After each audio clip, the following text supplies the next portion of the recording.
तर रामराम मंडळी, पुन्हा एकदा तुमचं स्वागत असा माझ्या या ट्रिपच्या सिरीज व्हिडिओमध्ये. अगस्त्य लेक बघून झाल्यावर आम्ही इलो पुरातत्व संग्रहालय म्हणजेच आर्किओलॉजिकल म्युझियम बदामीकडे. तुम्ही बघू शकताच इकडे पुरातत्वाशी निगडीत जे काही माहिती होती ती ह्या म्युझियममध्ये ठेवलेली होती. या बदामीचा पुरातत्व संग्रहालय कर्नाटकातला बदामीतला एक महत्त्वाचा संग्रहालय असा.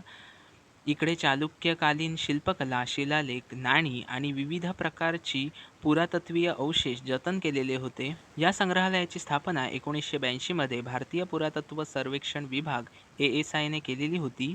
मंडळी, ह्या इतिहासकालीन वस्तूचा संग्रहालय ठेवण्याचं कारण ह्याच की हिंदू धर्मावर तेव्हा मुघलांनी हल्लो केलेलो होतो आणि त्यानंतर इकडची मंदिरं असू दे किंवा वेगवेगळे हिंदूंची घरा, राजांचे राजवाडे आणि सगळाच हिंदूंचा जा काय होता तेव्हा उद्ध्वस्त करण्यात दिलेला होता आणि त्याची साठवणूक या तुमका संग्रहालयात बघूक मिळतली. या संग्रहालयात एकूण 4 दालना होती आणि बाहेर पण संग्रहालयातले काही विशिष्ट प्रकारचे मूर्ती ठेवलेले होते.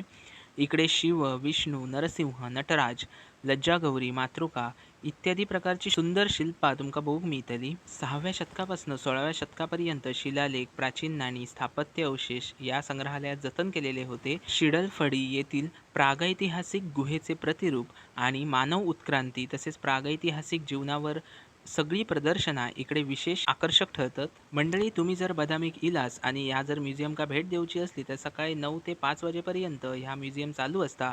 त्याचप्रमाणे शुक्रवारी ह्या बंद असता. इकडेची प्रवेश फी एकदम कमी ₹5 एवढीच असा आणि 15 वर्षाखालील मुलांका इकडे प्रवेश विनामूल्य असा.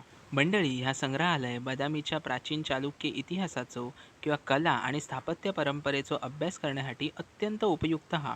बदामीची गुहा आणि अगस्त्य तलाव याचबरोबर ह्या ऐतिहासिक स्थळांका आणि संग्रहालयाक तुम्ही अवश्य भेट द्यावा. संग्रहालय बघून झाल्यानंतर बदामीचो ह्यो जो काय फोर्ट असा, गड असा, तो आम्ही चढूक घेतलेलो.